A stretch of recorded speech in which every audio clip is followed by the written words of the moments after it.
विपक्ष के नेताओं पर केंद्र की एजेंसी की तरफ से हमले और विपक्ष के नेताओं की गिरफ्तारी, जिसमें झारखंड के मुख्यमंत्री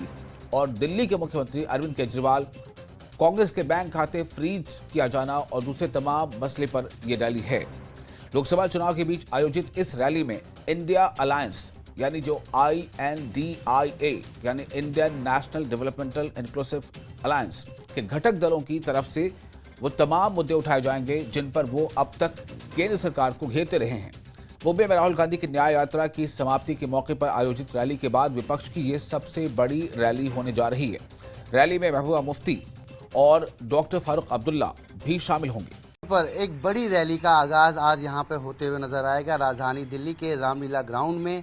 तमाम जो विपक्षी दल के जो नेता हैं, बड़े शीर्ष नेतृत्व हैं, तमाम जो क्षेत्रीय पार्टी हैं, नेशनल पार्टी हैं, तमाम लोग यहाँ पर पहुँचेंगे और एकजुट होकर रामलीला ग्राउंड पे तमाम ये दल एक साथ कंधे से कंधा, कदम से कदम मिलाकर खड़े होंगे केंद्र सरकार के खिलाफ। साफ तौर पर जिस तरीके से दिल्ली के मुख्यमंत्री की गिरफ्तारी, उससे पहले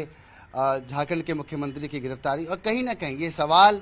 लगातार विपक्ष उठाते आया है और तमाम बड़े मुद्दे होंगे। जिस तरीके से आपने अभी इंट्रो में बताया कि महंगाई का मुद्दा है, आगामी लोकसभा चुनाव से पहले ये तमाम मुद्दे उठाए जा रहे हैं और ये एक ज़रूरी चीज़ ये होगी कि आज ये जो दल पर तमाम लोग, इस मंच पर तमाम दल जो खड़े होंगे वो आज एकजुट दिखाई दें। अगर उनके विचारों में कहीं ना कहीं विरोधाभास देखने को मिला तो कहीं ये गलत मैसेज ना जाए, क्योंकि तमाम ये दल एकजुट हुए हैं चुनाव से पहले एक साथ केंद्र सरकार के खिलाफ। और जिस तरीके से ईडी की लगातार ये लोग आरोप लगाते आए हैं कि ईडी की जो तमाम कार्रवाइयाँ हो रही हैं वो सरकार द्वारा प्रभावित हैं, तमाम चीज़ों को लेकर विपक्ष हमेशा मुद्दे उठाता आया है। आज इस मंच के तहत रामलीला ग्राउंड पर तमाम कार्यकर्ता मौजूद होंगे, अलग अलग दल के कार्यकर्ता मौजूद होंगे। बात करें CPM, CPIM, क्या कहना, महबूबा मुफ्ती की पार्टी और तमाम लोग, जिस तरीके से RJD के लोग होंगे, RJD के नेता होंगे, तृणमूल कांग्रेस के तमाम बड़े शीर्ष नेतृत्व होंगे, डेरेक ओब्रायन यहाँ पर पहुँचेंगे, उसकी संभावना है। वहीं बात करें तो तमाम दल के बड़े नेता, समाजवादी पार्टी के अखिलेश यादव यहाँ पर मौजूद हो सकते हैं, सोनिया गांधी यहाँ मौजूद हो सकती हैं, राहुल गांधी यहाँ पहुँचेंगे। तमाम लोग आज एक संदेश देने वाले हैं। आज देखना ये होगा कि केंद्र सरकार के खिलाफ तमाम लोग पहुंचकर क्या मुद्दे उठाते हैं और जिस तरीके से आगामी लोकसभा चुनाव बिल्कुल नज़दीक है तो क्या ये एकता, क्या ये एकजुटता तब तक रह पाती है या फिर चुनाव के समय बयानबाजी देखने को मिलेगी। जी,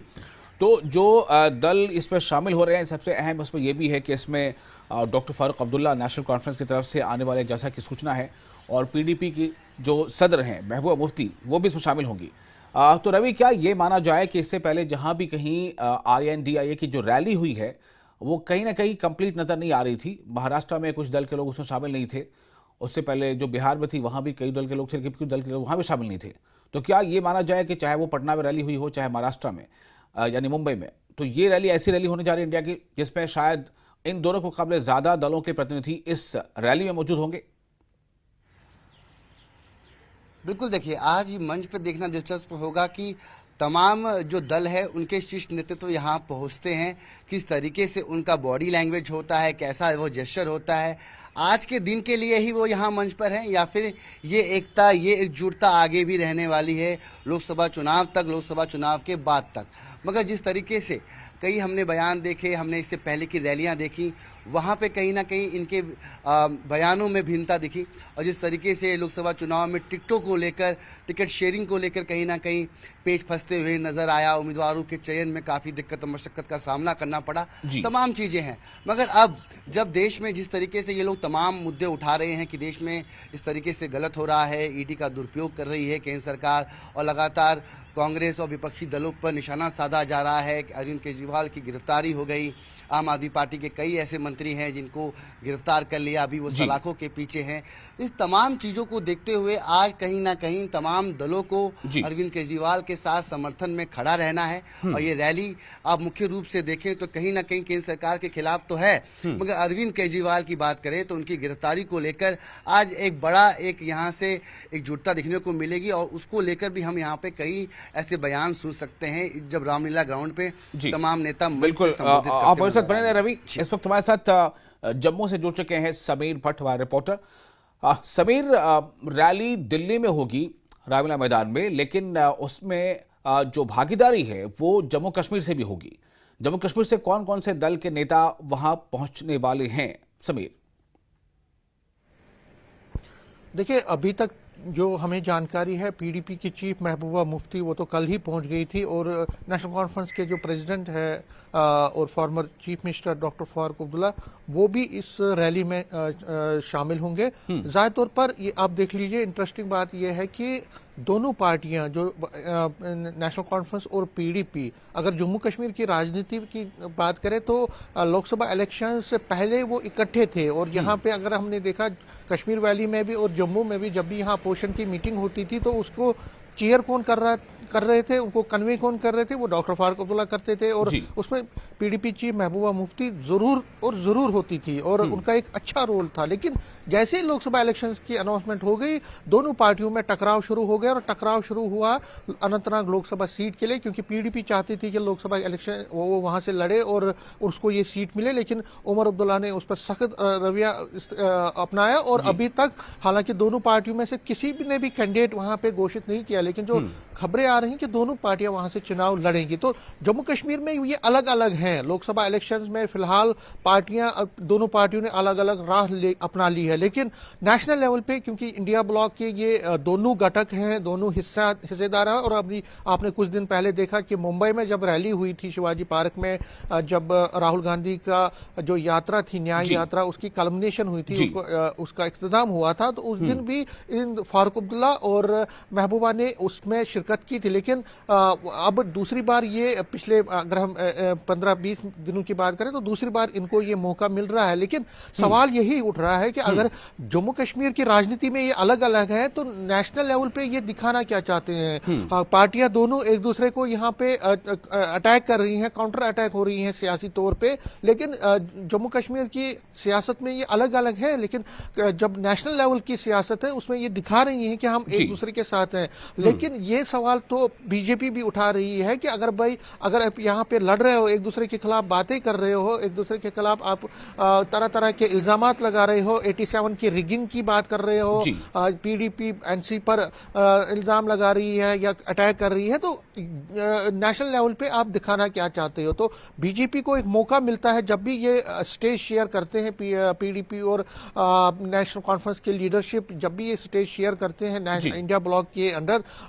बीजेपी को एक मौका मिलता है उनको कटाश करने का। और जाहिर तौर पर इसको ये भी समझ लेना चाहिए कि अगर ये स्टेज शेयर कर रहे हैं इस रामलीला मैदान में आज दोबारा, उससे कोई फर्क नहीं पड़ने वाला है, क्योंकि यहाँ जम्मू कश्मीर की लोकसभा के इलेक्शन में उनका अलायंस तो होगा ही नहीं, ऐसा लगता है, क्योंकि कोशिशें कांग्रेस की तरफ से बहुत हुई, कांग्रेस ही नहीं, अगर आप देखें तो शरद पवार जैसे नेता, जो बाकी पार्टियों के नेता, उन्होंने भी कोशिश की, उन्होंने अपनी एक मीडिएशन की, और फारूक अब्दुल्ला, डॉक्टर फारूक अब्दुल्ला, उमर अब्दुल्ला और महबूबा मुफ्ती को समझाने की कोशिश की कि अगर आप यहाँ पे चुनाव अलग अलग लड़ रहे हैं तो उसका एक गलत परिणाम निकलेगा, गलत एक इशारा मिलेगा और गलत इसका एक इम्पैक्ट पड़ेगा। लेकिन सियासत में हर कोई पार्टी अपने इंटरेस्ट का पहले देखती है, तो इस बार भी नेशनल कॉन्फ्रेंस ने अपना देखा, उन्होंने कहा कि जो 3 की 3 सीटें हमने 2019 में जीती थी, उसको हम कॉम्प्रोमाइज नहीं करेंगे। तो उनकी जो जिद थी या उनका जो स्टैंड था, उसके सामने इंडिया ब्लॉक के जो बाकी नेता हैं उनको झुकना पड़ा, और अभी तक जो इशारे मिल रहे हैं कि नेशनल कॉन्फ्रेंस 3 की 3 कश्मीर की सीटों पर चुनाव लड़ेगी। हालांकि अभी तक उन सीटों पर उन्होंने नाम घोषित नहीं किए हैं, न ही पीडीपी ने अपने नाम घोषित किए हैं, लेकिन दोनों पार्टियां बड़े शिद्दत से इसमें कैंपेन में जुटी हुई है। और अगर आप हर दिन देखें, उमर अब्दुल्ला हो या महबूबा मुफ्ती, अभी महबूबा मुफ्ती राजौरी और पुंछ के टूर पर थी, जम्मू भी आई थी, उमर अब्दुल्ला लगातार तीनों की तीनों सीटों पे लगातार प्रचार कर रहे हैं, वो सोपोर भी जा रहे हैं, कुपवारा भी जा रहे हैं, कुलगाम भी जा रहे हैं, अनंतनाग भी जा रहे हैं, हर जगह पे जा रहे हैं। तो इशारा साफ है कि दोनों पार्टियां तैयार है जो इलेक्शन होने वाले हैं लोकसभा के। और मैं आपको ये भी बताऊं, जब उमर अब्दुल्ला कुछ दिन पहले यहाँ इस साल यहाँ जम्मू जानना चाहूंगा कि आज जब दिल्ली के रामलीला मैदान में डॉक्टर फारूक अब्दुल्ला भी और पीडीपी सदर महबूबा मुफ्ती भी एक ही स्टेज पर फिर से होंगे, तो क्या माना जाए कि यहां से ये कम से कम ये मैसेज देने में कामयाब रहेंगे कि भले ही अलग अलग लड़ रहे हैं, लेकिन जो कौमी सतह है उसमें हम साथ हैं? इसका क्या संदेश वहां की आवाम लेगी, जम्मू कश्मीर की जो आवाम है वो किस तरह से इस मैसेज को लेगी? क्या जो असेंबली के इलेक्शन आने वाले दिनों वो में तो होंगे, या अगर लोकसभा के इलेक्शन भी होते हैं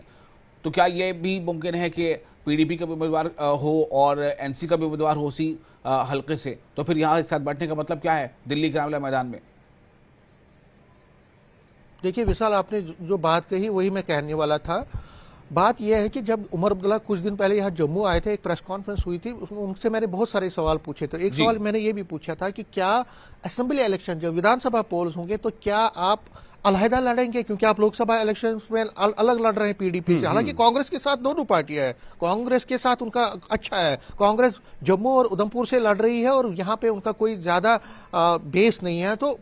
उन्होंने कांग्रेस को एक तरह से फ्री जोन दे दिया। लेकिन मैंने उमर अब्दुल्ला से जब पूछा तो उनका जवाब सुनिए। उन्होंने कहा कि अगर पीडीपी अच्छी परफॉर्मेंस करती है लोकसभा इलेक्शंस में, तब हम सोचेंगे कि हम उनके साथ असेंबली इलेक्शंस में जाएं कि ना जाएं। जाहिर तौर पर इशारा था कि हम नहीं लड़ेंगे, हम जाएंगे नहीं, अलायंस नहीं करेंगे पीडीपी के साथ। उनका ये इशारा था। उमर अब्दुल्ला वो शख्स है, वो पार्टी नेशनल कॉन्फ्रेंस के लीडर है जो पीडीपी के साथ जाना नहीं चाहते। फारूक अब्दुल्ला चाहते थे, फारूक अब्दुल्ला एडजस्टमेंट चाहते थे, लेकिन उमर अब्दुल्ला नहीं माने। खैर, जो आपने सवाल पूछा है, कंफ्यूजन तो होता है। देखिए यहां पे अलायंस में नहीं है, कौमी सतह पे दिखा रहे हैं कि हम इकट्ठे हैं। लोग समझदार हैं, लोग आज का वोटर समझदार है, आज का सोशल मीडिया है, आपके प्लेटफॉर्म से सोशल मीडिया है, बहुत ज्यादा लोगों को जानकारी मिलती है। लोग सवाल भी उठाते हैं। जब हम लोगों से बात करते हैं वो कहते हैं कि ये कौन सा सियासत है कि आप दिल्ली जाके, मुंबई जाके इकट्ठा एक ही स्टेज शेयर करते हो और यहाँ पे आप एक दूसरे को कटाश करते हो, दूसरे को सियासी तौर पर नीचा दिखाने की कोशिश करते हो। तो सियासत अगर करनी है, सियासत एक ही जैसी होनी चाहिए। अगर आप जम्मू कश्मीर में एक सियासत कर रहे हो, बाहर जाके दूसरी सियासत कर रहे हो, तो ये लोगों को हजम नहीं हो रहे, लोगों को इससे कंफ्यूजन बढ़ जाता है और लोग ये समझ नहीं पा रहे हैं कि जम्मू कश्मीर में अगर कौमी सतह पे ये इकट्ठे दिखाने की कोशिश कर रहे हैं तो जम्मू कश्मीर में इकट्ठे क्यों नहीं है? क्या वजह है कि यहाँ पे ये इकट्ठे नहीं हो रहे? तो लोग तरह तरह की बातें करते हैं, लोग कंफ्यूजन में आ जाते हैं, वोटर के कोई भी एक अच्छा इशारा नहीं मिलता है। और जो अपोजिशन पार्टीज हैं, खासकर बीजेपी जो कि दोनों पार्टियों की सबसे बड़ी हरीफ है यहाँ जम्मू कश्मीर में, वो उसको मौका मिलता है, वो लगातार हमला करती है और लगातार सवाल पूछती है इन पार्टियों से कि भाई आप बताइए। मैं सभी इसी बात को एक बार रवि के पास लेके चलता हूं। रवि हमारे साथ बने हुए दिल्ली से। रवि, क्या आपने कहीं पे कोई ऐसा बोर्ड भी देखा जिसमें महबूबा मुफ्ती और डॉक्टर फारूक अब्दुल्ला एक साथ नजर आ रहे हो? क्योंकि ऐसे बहुत सारे कटिंग्स, कटआउट्स या होर्डिंग्स तो वहां लगे हैं दिल्ली में। देखिए फिलहाल मेरी नज़र में तो ऐसा नहीं पड़ा, मगर ज़रूर अगर आपने बताया तो इस पर ज़रा मैं नज़र रखूंगा और अगर ऐसी पोस्टर्स और वर्डिंग्स होंगे तो ज़रूर से साझा भी करेंगे जी। और ये दिलचस्प बात है कि अगर राजनीति अगर इस तरीके से है कि अगर अब केंद्र लेवल पर, सेंट्रल लेवल पर तमाम ये जो क्षेत्रीय पार्टी हैं वो एकजुट होते हुए दिखेंगे, भले ही विचारधारा अलग हो, मगर जब आप एकजुट होकर और एक मुद्दे को लेकर अगर आगे बढ़ते हैं, तमाम संगठन, तमाम राजनीतिक दल एक साथ होते हैं, एकजुट होते हैं, तब बातें क्या होती हैं और कैसा बॉडी जेस्चर होता है, किस तरीके से तमाम सकारात्मक ये नेता नज़र आते हैं, जो कि इनकी कोशिश यही होती है कि एकजुटता दिखाएं, समाज में एक मैसेज जाए। चुनाव से पहले तमाम लोग एक दल, एक साथ, एक मंच पे दिखेंगे तो कहीं ना कहीं एक बड़ी बात होगी। और एक इतिहास के पन्नों में अगर देखें तो आज का दिन ये दर्ज होने वाला है, एक राजनीतिक